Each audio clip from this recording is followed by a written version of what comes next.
होगा। हाँ, आपको हम अवश्य मार डालेंगे। हाँ, एक गारंटी है वहां। आप देखेंगे कि ये कोरोना की लहर चली, कोरोना का कहर चला, एक भी व्यक्ति मेरे हिसाब से, मेरे समझ से कोरोना से कोई नहीं मरा। जो भी मरा है दो कारण से मरे हैं।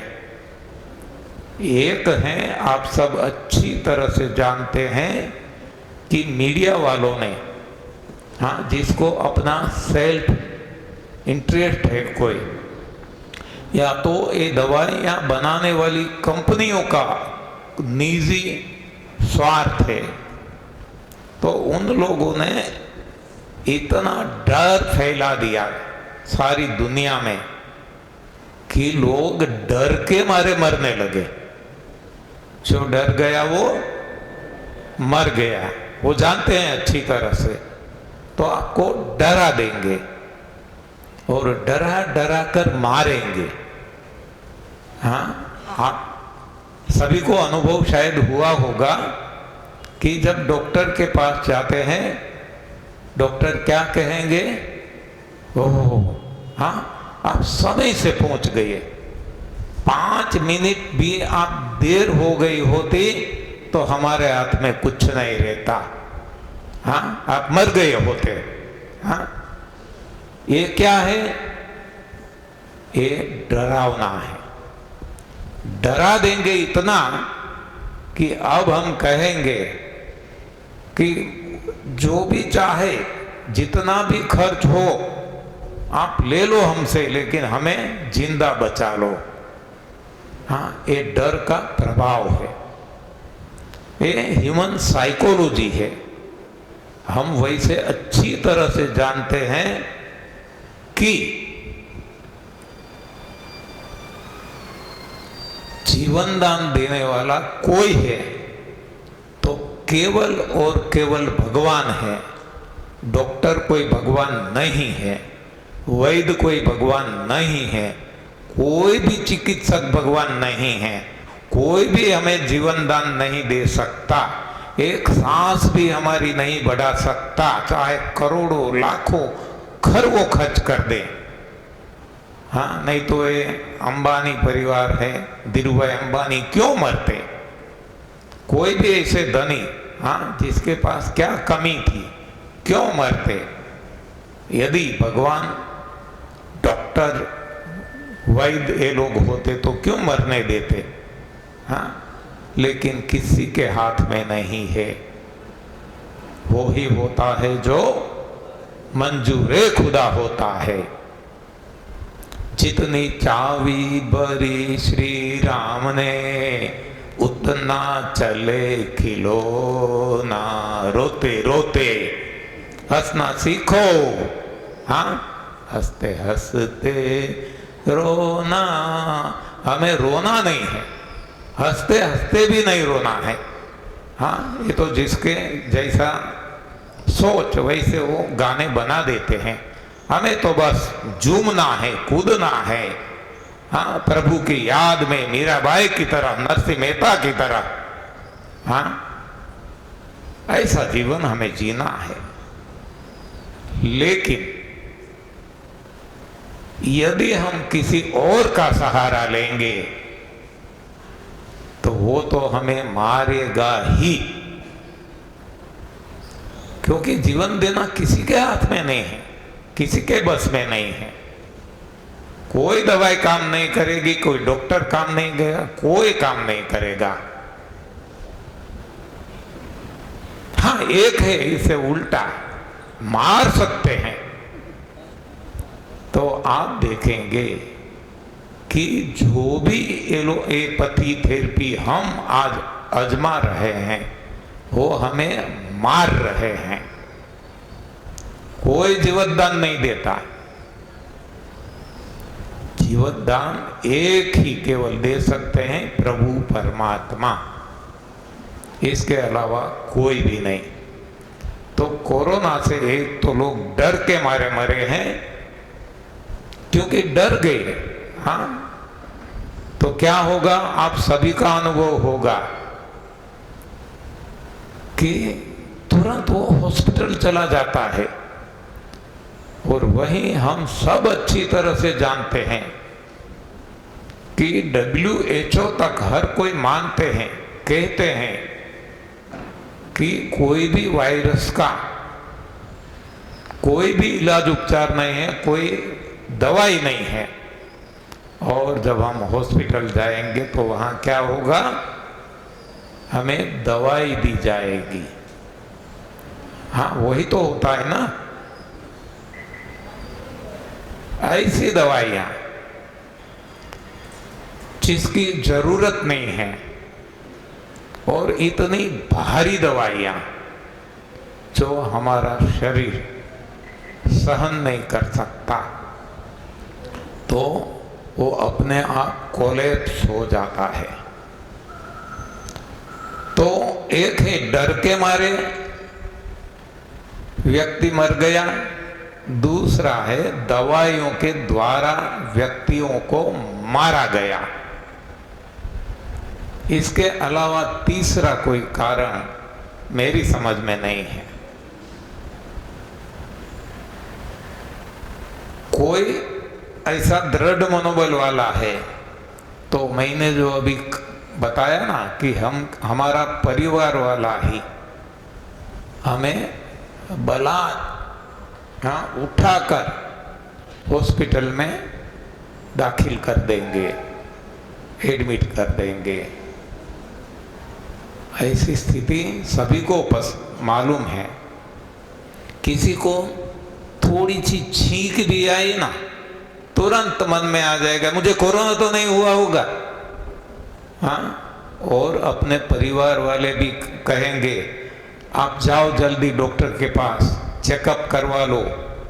और जो भी चेकअप करवाता है कोरोना पॉजिटिव, हाँ, कोई भी।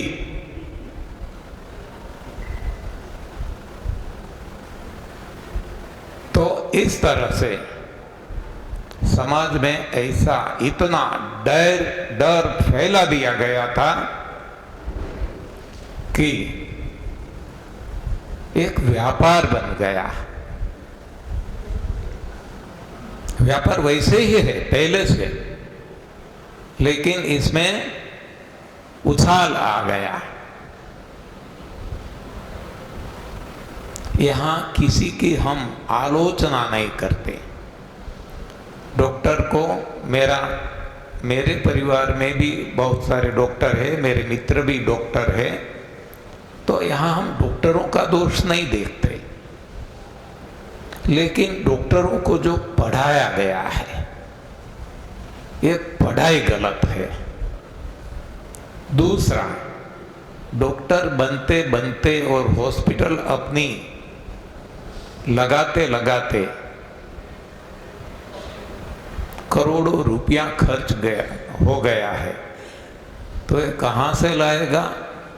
जो उनके पास जाएगा, हाँ, उससे ही तो वसूली करना है। तो वो क्या करेगा?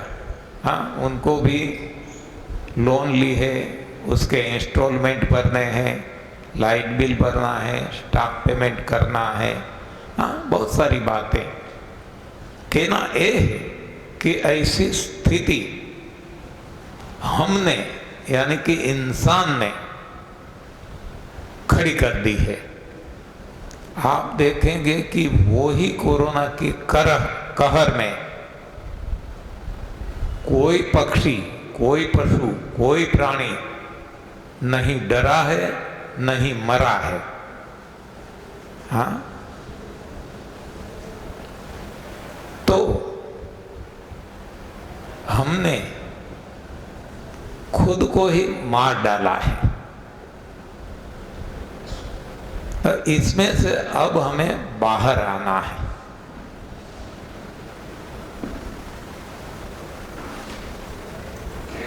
तो कैसे आएंगे?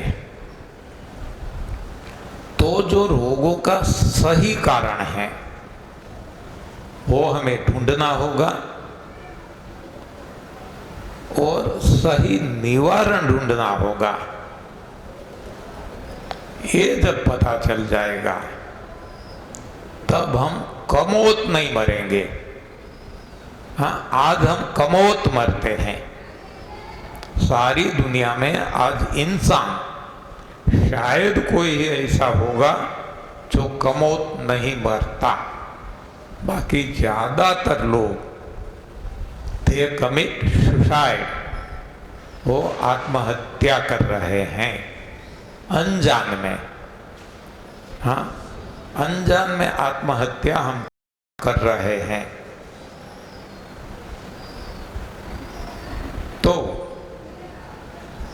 यदि हमें सही बात समझ में आ जाएगी तो हम कभी भी आत्महत्या करना पसंद नहीं करेंगे। हम मरेंगे अवश्य। हाँ, जिसका नाम उसका नाश है ही, अमर नहीं बन जाएंगे, लेकिन समय से मरेंगे। जब हमारा जितना आयु है वो पूरा करके मरेंगे, और ऐसी मौत होगी कि कोई परेशानी नहीं। आज तो हम देखते हैं कि मरते हैं कितना कष्ट सहन करके मरते हैं, और जीते हैं तो भी मरते मरते जीते हैं, दवाइयों के सहारे जीते हैं। तो ऐसा जीना कोई जीना है क्या? हम देखते हैं अन्य पशु पक्षी प्राणी, उनकी ऐसी दशा नहीं है। हमें भी ऐसी ही दशा चाहिए जैसी अन्य प्राणियों की है। जहां तक ये देह का सवाल है, तन का सवाल है, तो इसके लिए हमें सोचना पड़ेगा कि मानव में और अन्य प्राणी के बीच में अंतर क्या है कि उनको रोग नहीं होते और हमें ही होते हैं। तो कोई ना कोई तो कारण होना जरूरी है। तो हम अच्छी तरह से जानते हैं कि कुछ न कुछ गलती इंसान की हो गई है, जिसका परिणाम आज सारी दुनिया में इंसान भुगत रहा है। जिसको हम कैसे कहते हैं, देख तेरे संसार की हालत क्या हो गई भगवान, कितना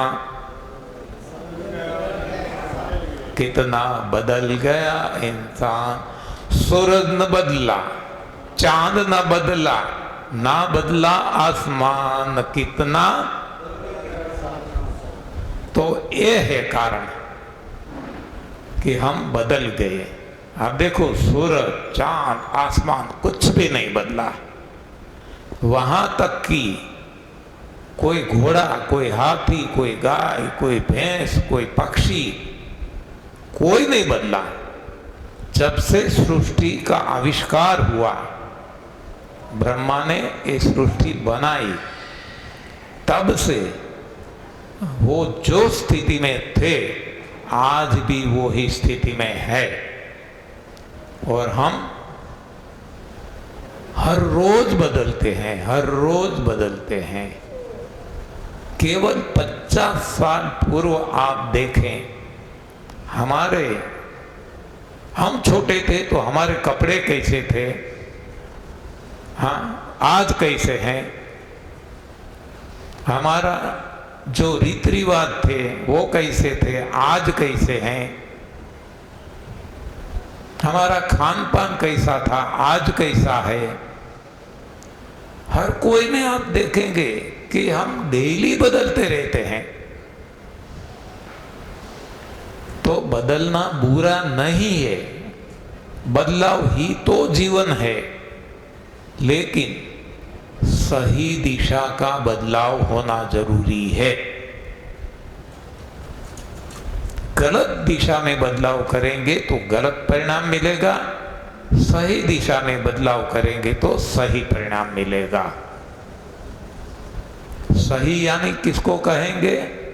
जो मनोवांछित है, जो हमें पसंद है। ऐसा कोई रोगी रहना पसंद करता है क्या? नोबडी। हाँ, हम इंसान तो क्या, पशु पक्षी छोटे कीटक भी रोगी रहना पसंद नहीं करता। हर कोई निरोग रहना पसंद करते हैं। तो ऐसी क्रिया, ऐसा बदलाव कि जिससे हम निरोग रह सके, वो सही दिशा का बदलाव है। ऐसा बदलाव कि जिससे हम रोगिष्ट हो जाएं, तो ये गलत दिशा का बदलाव है। तो हमें बदलाव तो चाहिए ही, लेकिन सही दिशा का होना चाहिए। किसको हम कैसे कहते हैं? हाँ, जो सुबह आपको बताया गया था रोहित भाई गोटी के द्वारा कि हमें जाना है बॉम्बे। यदि सही दिशा में जाएंगे तो बॉम्बे अवश्य पहुंचेंगे, लेकिन गलत दिशा पकड़ ली तो बॉम्बे कभी नहीं आएगा। बॉम्बे से दूर दूर दूर जाते जाएंगे। हाँ, सो सिंपल टू अंडरस्टैंड। चलना तो है हमें, लेकिन दिशा सही होना जरूरी है। इसलिए हम क्या कहते हैं कि दशा बदलनी है। दशा बदलनी है तो दिशा बदलनी होगी। हाँ, वही हम और तरीके से भी कहते हैं, सृष्टि बदलनी है। सृष्टि कभी बदलने वाली नहीं है। भगवान राम भी आए, भगवान कृष्ण भी आए, बहुत सारे ऐसे अवतार आ गए, लेकिन सृष्टि कभी नहीं बदली। सृष्टि तो क्या, अपने परिवार वाले ना बदले। यादवा स्थली, हाँ, कृष्ण भगवान होते हुए भी यादवा स्थली हुए और भीतर भीतर झगड़ा करके खुद को नष्ट कर दिया। यानी कि सृष्टि की कोई बदल नहीं सकता, लेकिन हमारी अपनी सृष्टि हम बदल सकते हैं। इसलिए कहा गया है, जैसी दृष्टि वैसी सृष्टि। खुद बदल जाओ, सृष्टि बदल जाएगी, दुनिया बदल जाएगी। तो बदलाव ऐसा लाना है कि जिससे हमें संतुष्टि मिले, जिससे हमें मनोवांछित फल मिले। एक ही बात है कि कहा जाता है, नजरिया बदल डालो। नजरिया बदल डालो, नजारा बदल जाएगा। नजारा बदलना नहीं है, नजारा तो है वही रहेगा, लेकिन यदि नजरिया बदल गई, वो ही नजारा अब हमारे लिए कुछ बदल जाएगा। तो एक ही बात है। तो आज तक हमने रोगों को हटाने की कोशिश की, तो हमने क्या किया? चाहे आयुर्वेद हो, चाहे एलोपैथी हो, चाहे नेचुरोपैथी हो, चाहे स्वमूत्र थेरेपी हो, चाहे गौमूत्र थेरेपी हो, चाहे हास्य थेरेपी हो, चाहे रोने की क्राइंग थेरेपी हो, कोई भी पद्धति, कोई भी थेरेपी, इसमें हमने क्या किया? नजारा बदलने की कोशिश की, जो कभी बदलने वाला नहीं है। तो क्या करना है? अब नजरिया बदलना है। हमने सृष्टि को बदलने की कोशिश की, सृष्टि नहीं बदली। क्या करना है? दृष्टि बदलनी होगी। हमने अवदशा को निकालने की कोशिश की, अवदशा बढ़ती गई, कभी नहीं गई। क्या करना होगा? दिशा बदलनी होगी। हमने दिशा नहीं बदली, वही दिशा में प्रयास करते रहे। तो आइए देखते हैं कि ये नजरिया कैसे बदली जाती है, दृष्टि कैसे बदली जाती है, दिशा कैसे बदली जाती है।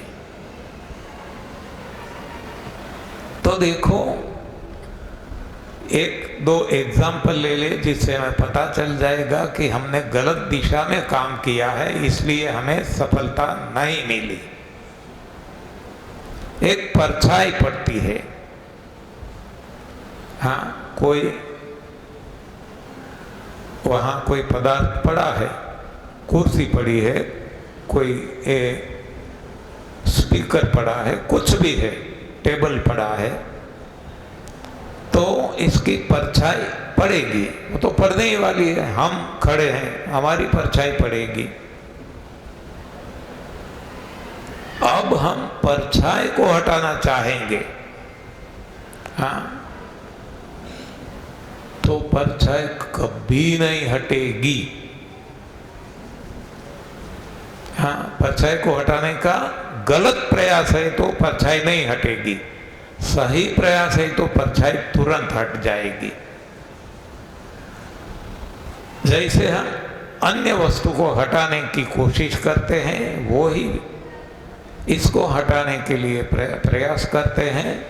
मान लो कोई कूड़ा कचरा पड़ा है, तो हम क्या करेंगे? झाड़ू लगाएंगे और कूड़े कचरों को हटा देंगे। लेकिन वो ही क्रिया परछाई हटाने के लिए करेंगे। जहाँ परछाई पड़ती है, इसको झाड़ू लेके हटाने की कोशिश करेंगे, कभी नहीं हटेगी। क्या करना होगा? जिस पदार्थ की परछाई पड़ रही है, इस पदार्थ को हटाना होगा, या तो फिर उस पदार्थ की परछाई क्यों पड़ती है? क्योंकि वहाँ कोई लाइट है, सनलाइट है या ट्यूबलाइट है, कोई भी लाइट है, लाइट है तभी ऑब्जेक्ट की परछाई पड़ेगी।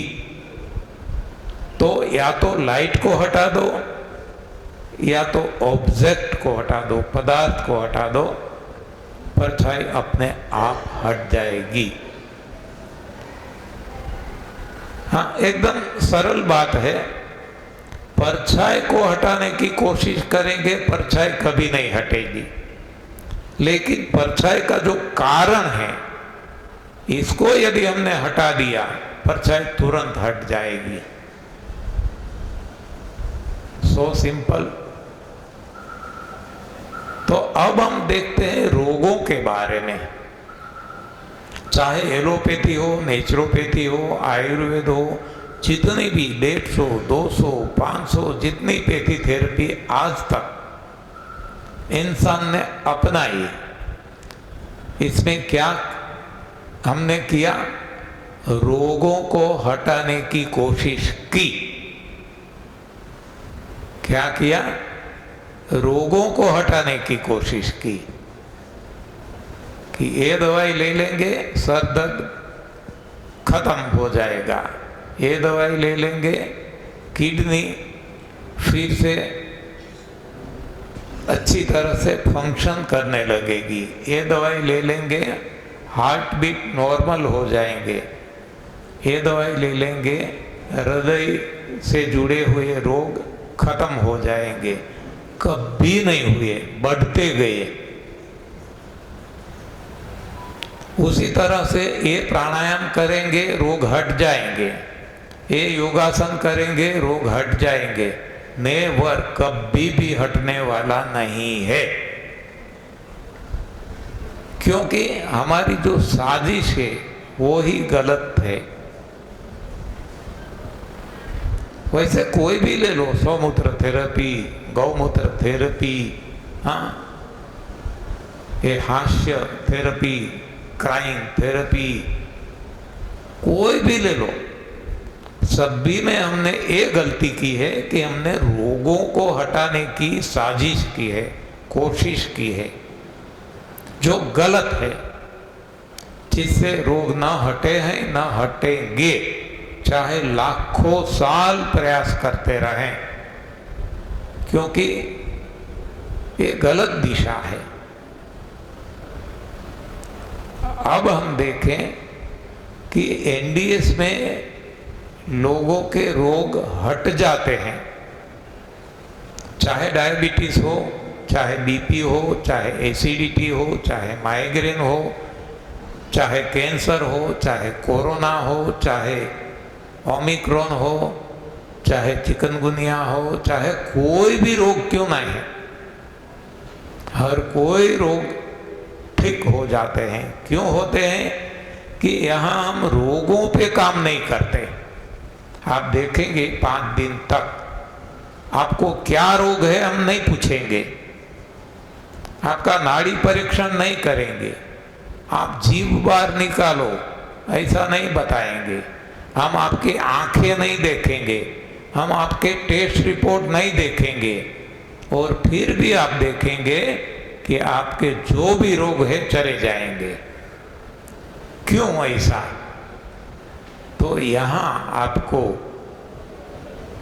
हमारा अनुभव जो है इसके आधार पे हम बताएंगे कि रोगों को हटाने से रोग नहीं हटते। तो रोग कैसे हटते हैं? रोगों का कारण ढूंढो। रोगों का कारण क्या है और कारण को हटा दो, हाँ अपने आप रोग हट जाएंगे। जैसे हमने परछाई के बारे में देखा, परछाई का कारण क्या था? हमने देखा 2, एक है पदार्थ, पदार्थ को हटा दो परछाई गायब। दूसरा था प्रकाश, प्रकाश को हटा दो परछाई गायब। कारण को हटाना है, लेकिन आज तक हमने कारण के बारे में सोचा ही नहीं और केवल रोगों को हटाने के सारे प्रयास किए, जिससे हम विफल हो गए, निष्फल रहे। जब भी हमने रोगों का कारण क्या है वो सोचना शुरू किया, कारण मिल गया और निवारण भी मिल गया। कारण को ही हटा दिया। हाँ, जैसे हम कहते हैं ना, परोपजीवी वनस्पति बहुत सारी ऐसी भी होती है जो परोपजीवी है। मुख्य वृक्ष कोई और है, इस पे परोपजीवी वनस्पति होती है। जो मुख्य वृक्ष है उससे वो पलती है। तो अब हमें एक परोपजीवी जो वनस्पति है इसको हटाना है, तो इसको काट देंगे तो फिर से होगा। हाँ, तो हम क्या करेंगे? जहां से उसको एक पोषण मिलता है, इसको ही यदि हम हटा देंगे, काट देंगे, तो अपने आप बिना कोई प्रयास वो परोपजीवी जो है वनस्पति वो खत्म हो जाएगी। हाँ, एक ही बात है, कैसे भी हम समझे तो रोगों का कारण ढूंढना है। जैसे ही कारण मिल गया तुरंत हमें इसका निवारण भी, सॉल्यूशन भी मिल जाएगा। तो आइए देखते हैं रोगों का कारण क्या है।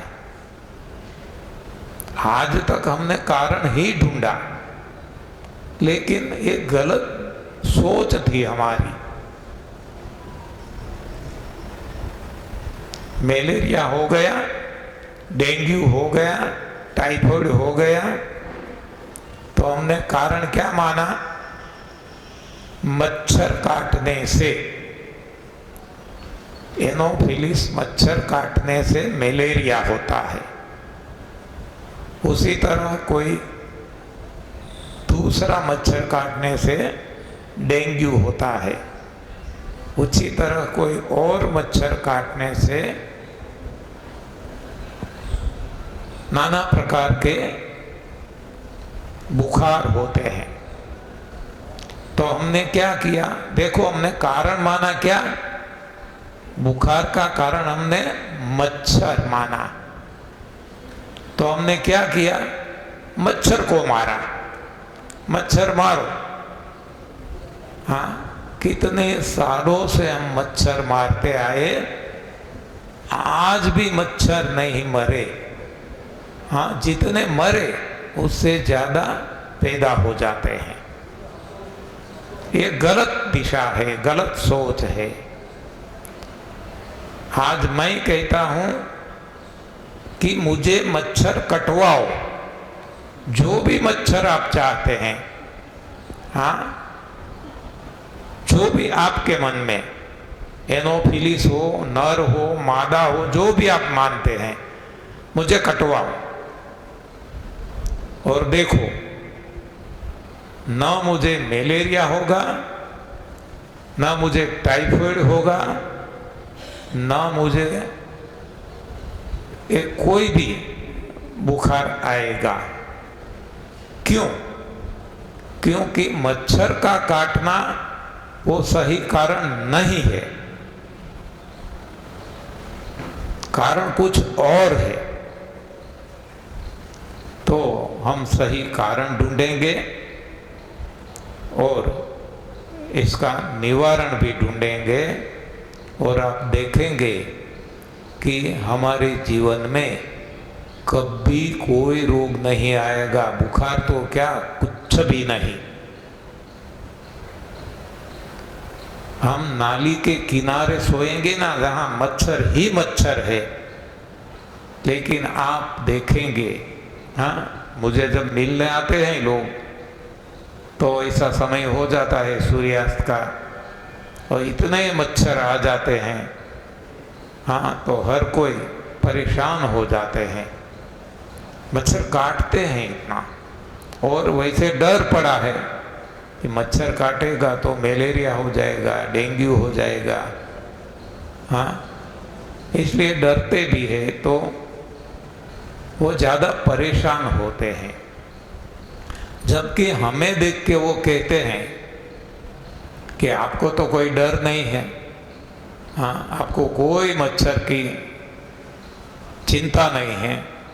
हम कहते हैं सही बात है, क्योंकि हम जानते हैं कि मच्छर हमारा कुछ भी बिगाड़ नहीं सकता। हाँ, और हमें मच्छर काटता भी नहीं है, उनके पास चले जाते हैं। तो वो लोग कहते हैं कि आपको क्यों नहीं काटते, आपकी कोई दोस्ती है क्या? हम कहते हैं दोस्ती आपसे है, इसलिए आपके पास चले आते हैं। हमारी तो दुश्मनी हो गई, हमारे पास आते ही नहीं, आप देख सकते हैं। तो वो कहते हैं ऐसा क्या कारण है, क्यों ऐसा होता है? हम कहते हैं कि आप कॉमन सेंस से सोचो कि मच्छर कहाँ जाएगा, मच्छर कहाँ बैठेगा। हाँ, ये साफ सुथरा है, यहाँ यहाँ मच्छर आएगा क्या? हाँ, और बाजू में ही, बगल में ही एक गंदगी का ढेर है, तो मच्छर कहाँ जाएगा? गंदगी का ढेर है वहां जाएगा। यानी कि आप गंदगी के ढेर है, इसलिए मच्छर आपके पास आते हैं, मेरे पास नहीं आता, क्योंकि यहाँ गंदगी है ही नहीं। हमने गंदगी को हटा दिया। हाँ, अब ना मच्छर काटेगा और ना कोई रोग होंगे, ना बुखार आएगा। और हम ये भी कहते हैं कि मच्छर का काटना कोई बुरा नहीं है। मच्छर भी किसने बनाया है? भगवान ने। जिसने हमें बनाया, उन्होंने ही मच्छर बनाए हैं। तो भगवान किसी का बुरा तो नहीं करता, मच्छर हमें काटता है तो कौन मच्छर को भेजता है? भगवान, कि आप जाओ, और इसके शरीर में इतनी गंदगी भरी है कि आप काटो, जिससे उसको बुखार आएगा, और बुखार आने से अंदर की जो गंदगी है वो जलकर खाक हो जाएगी।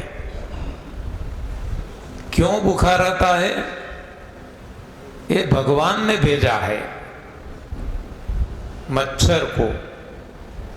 तो बुखार आना बुरा नहीं है, लेकिन यहां फिर से वही बात होती है, हम डर जाते हैं क्योंकि हमें डराया गया है।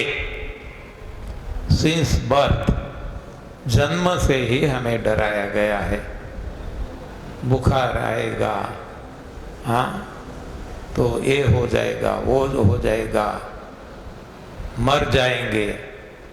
ये जो डर है वो हमें मार डालता है। अब हमारा डर निकल गया। मच्छर कोई मानो कभी ऐसा है बैठता है, काटता तो फिर भी नहीं है, तो कोई लोग जो आते हैं ना वीडियो उतारते हैं, हाँ तो मच्छर जो आता है वो भगवान भेजते हैं। इसलिए भेजते हैं कि गंदगी बहुत ज्यादा बढ़ गई है, तो इसको अब जला देंगे बुखार की वजह से, इतना तापमान बढ़ा देंगे कि अंदर का जो भी कूड़ा कचरा है इसको जला देंगे, इतना तेज बुखार आएगा। लेकिन हम डर जाते हैं, मेनिंजाइटिस हो जाएगा, हाँ वो यहाँ मगज में ताव बुखार घुस जाएगा, हाँ ये हो जाएगा, वो हो जाएगा, क्या ना क्या नहीं होगा। हम इतना डर जाते हैं कि हम तुरंत डॉक्टर के पास चले जाते हैं, वैद्यों के पास चले जाते हैं, या तो जो हमें दिया गया है वो तुरंत हम शुरू कर देते हैं। तो सारी प्रक्रिया आप देखेंगे कि बुखार को दबाने की हम कोशिश करते हैं। जो भगवान ने जानबूझ के मच्छर को भेज के ये बुखार को हटाने के लिए, हाँ ये बुखार को लाने के लिए मच्छर को भेजा है। बुखार आएगा तभी शरीर का तापमान बढ़ेगा, तभी भीतर की अशुद्धियां को वो जलाकर खाक कर देगा। लेकिन अब ऐसा मौका ही हम नहीं देते, तो हम सबसे पहले क्या करते हैं, हाँ देखते हैं ओह बहुत बुखार है, टेम्परेचर थर्मोमीटर लेके, हाँ ये तो 101 है, 102 है, 103 है, हाँ इतने घबरा जाते हैं। तो अब हम तुरंत डॉक्टर के पास तो जाते हैं, लेकिन उसमें समय बीत जाएगा तो हमें कुछ परमानेंट कुछ शारीरिक समस्या आ जाएगी, ऐसा हम डर जाते हैं। तो हम क्या करते हैं, यहाँ ठंडा पानी, ये दोनों हाथ के पंजे में ठंडा पानी के पोते लगाते हैं, यहाँ पैरों पे लगाते हैं, करते हैं ना ऐसा, हाँ ये सारा गलत है, ये करना नहीं है।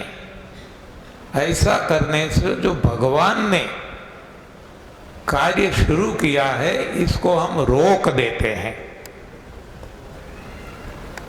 भगवान ने जो हमारे हित के लिए जो कुछ कार्य वो कर रहे हैं तो इसको हम रोक देते हैं,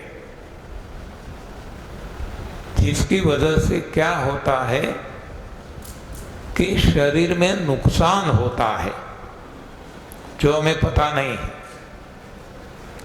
जो फिजिक्स पढ़े हैं, भौतिक शास्त्र, उनको तुरंत समझ में आ जाएगा, और ये तो कॉमन सेंस का सवाल है, सभी को समझ में आ जाएगा। के भीतर भगवान ने तापमान बढ़ा दिया। क्यों बढ़ाया? शरीर के भीतर के जो कूड़े कचरा है, जो भी अशुद्धियां हैं, इसको जलाकर खाक करने को और शरीर को शुद्ध बनाने के लिए भगवान ने ये साजिश रची है।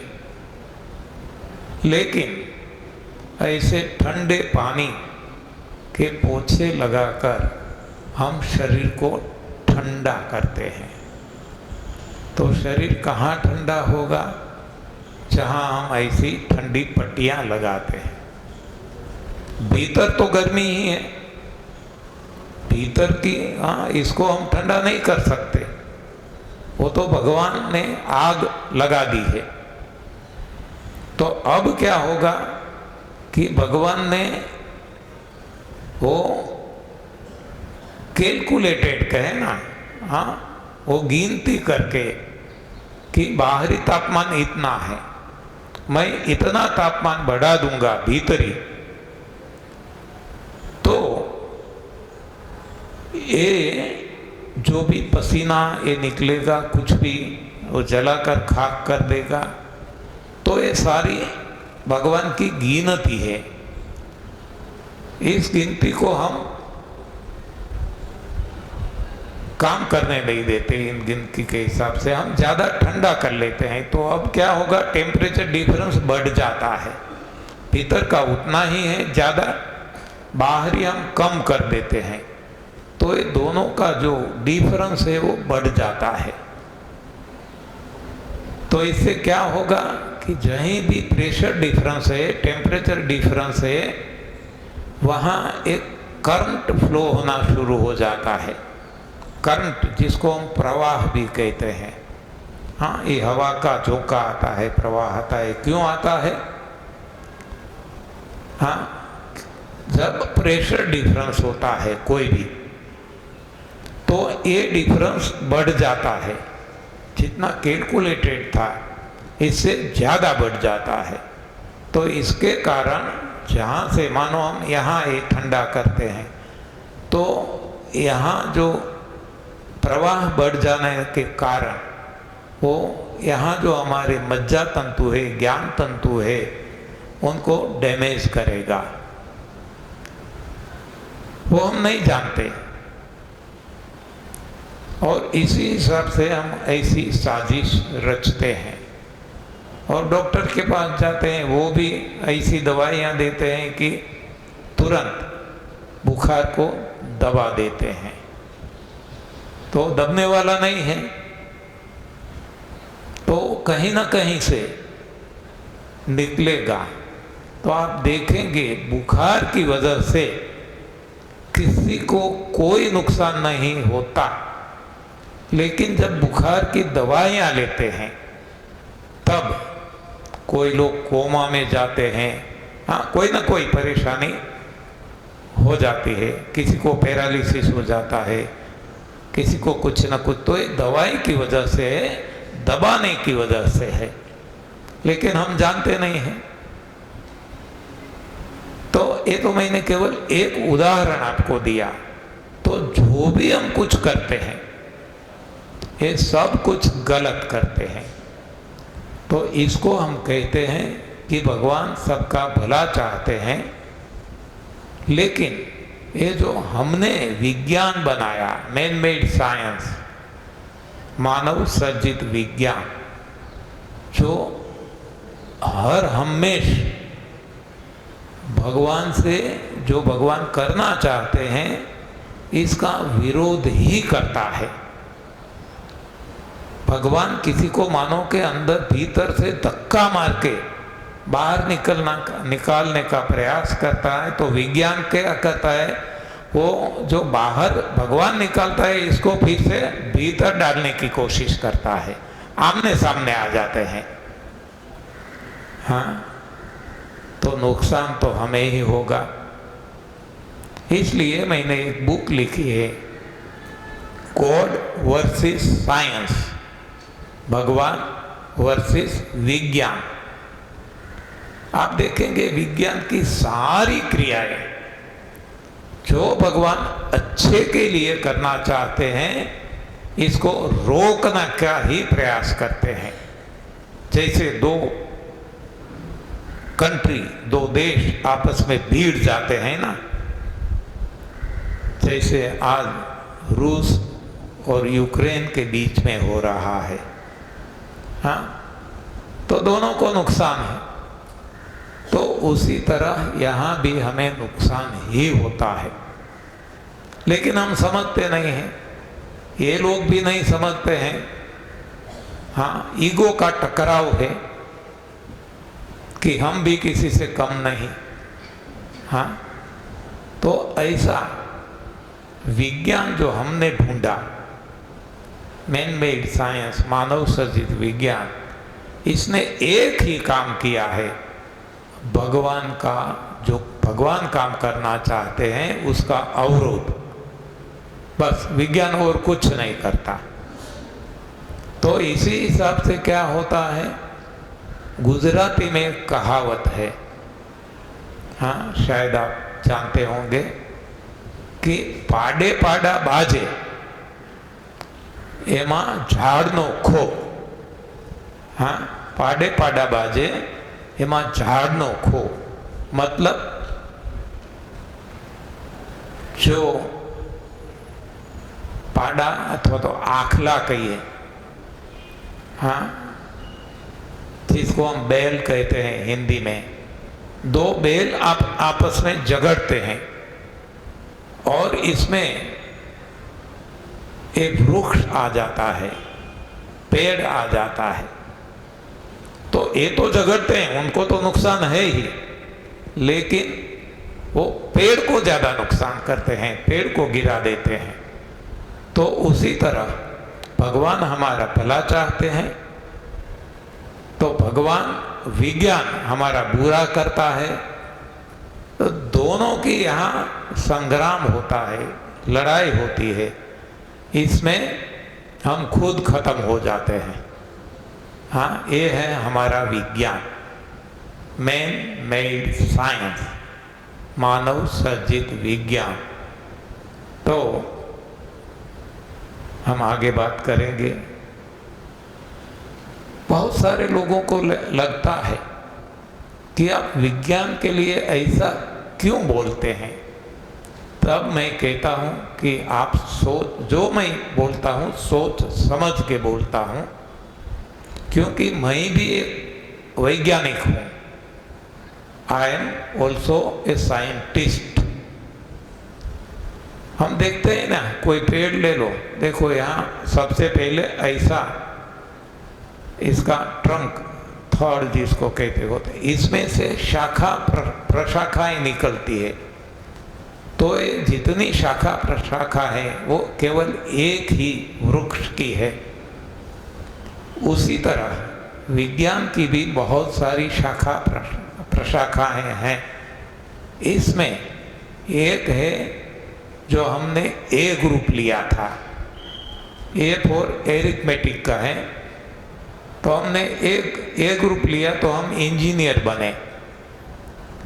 दूसरी जो शाखा उन्होंने बी ग्रुप लिया, बायोलॉजी पढ़ा, तो डॉक्टर बने, फार्मासिस्ट बने। हाँ, यानी कि एक ही माँ बाप के दो बच्चे हैं। एक है ए ग्रुप वाले टेक्नोलॉजिकल इंजीनियर और दूसरे हैं बी ग्रुप वाले, यानी कि दोनों एक से ही है। तो मैं जब साइंटिस्ट हूं तो मैं साइंस को अच्छी तरह से जानता हूं और इसी हिसाब से मैं कहता हूं कि जो ये हमने मैन मेड साइंस बनाया, मानव सर्जित विज्ञान, वो सदंतर गलत दिशा का है, टोटली। हाँ, तो कोई लोग कहते हैं कि आप मोबाइल यूज नहीं करते, कहते करते हैं। आप ये जो स्पीकर, हाँ ये माइक स्पीकर ये सब कुछ यूज़ करते हैं, पंखा का उपयोग करते हैं, लाइट का उपयोग करते हैं, तो ये किसने दिया? विज्ञान ने ही दिया। लेकिन हम देखेंगे कि अंत में इससे कोई फायदा नहीं, नुकसान ही नुकसान है। आप देखो, ये जब नहीं थे, मोबाइल भी नहीं थे, ये माइक स्पीकर भी नहीं थे, ये लाइट भी नहीं थे, पंखे भी नहीं थे, तभी भी लोग जीते थे। और जीते थे ऐसा नहीं, आनंदमय जीवन जीते थे। आप देख लो हमारे दादा परदादा, ये सारी हमने जो शोध की, इससे हमें केवल फिजिकल सुख सुविधा मिली ऐसा हम मानते हैं, लेकिन ये ही हमें नुकसान प्रदान करता है। इन सभी के बिल पे करना पड़ता है, पैसा कमाना पड़ता है, तो कंपटीशन में आना पड़ता है, धंधा हो, बिजनेस या तो जॉब है, तो मेंटल टेंशन बढ़ जाता है, डिप्रेशन बढ़ जाता है, लोग सुसाइड भी करते हैं। तो जो भी हमें अच्छा लगता है वो अंततः हम कहते हैं, मोबाइल भी है, हम कहते हैं कि इसमें से 3G 4G 5G रेडिएशन जो निकलते हैं, इससे सारी दुनिया को नुकसान है। हमें तो है ही, इंसान को तो है ही, लेकिन अन्य पशु पक्षी, अन्य प्राणियों को भी नुकसान है। तो ये जो हमारी रिसर्च है, मैन मेड साइंस, ये अंत में तो नुकसान ही करती है। फिर भी हम कहते हैं कि क्या करें, तो मजबूरी है, ये सब उपयोग करना पड़ता है, सभी के साथ कदम मिलाना है। इसलिए बाकी कोई जंगल में चले जाते, संन्यास ले लेते, तो कोई जीवन जरूरी चीज नहीं है, इसके बिना भी जी सकते हैं। और जीने के लिए जो जरूरी है भगवान ने दिया है। जीने के लिए क्या जरूरी है? हवा, प्रकाश, पानी, भोजन, हर किसी को मिल जाता है मुफ्त में। ये तो हमने अधिक में ये सब कुछ बना लिया, जिससे अब हम हैरान हैं, परेशान हैं, दुखी है। तो रोगों के बारे में भी हम देखेंगे कि रोगों को भी जन्म दिया तो ये विज्ञान ने ही दिया है, मच्छर ने नहीं दिया, और कोई कीटक ने नहीं दिया, वायरस ने नहीं दिया, विज्ञान ने जन्म दिया है रोगों को। और रोगों को बढ़ावा भी विज्ञान ने ही दिया है। ये सारी बातें ये हमारे पास 5 दिन का वक्त है, सुनते रहेंगे, आगे बढ़ते रहेंगे यात्रा हमारी। तो आज का समय यहाँ पूरा हो चुका है। कल हम फिर से समय से मिलेंगे सुबह 10 बजे। 10 से 12 हमारा सेशन चलेगा सुबह का, 4 से 6 आफ्टरनून सेशन चलेगा। 3 दिन इस तरह हम यात्रा को आगे बढ़ाते रहेंगे। चौथा और 5वां दिन आपके लिए रहेंगे, जिसमें आप जो भी सवाल करना है कर सकेंगे। तो आज मैं मेरी वाणी को विराम देता हूँ। धन्यवाद, आभार, प्रणाम।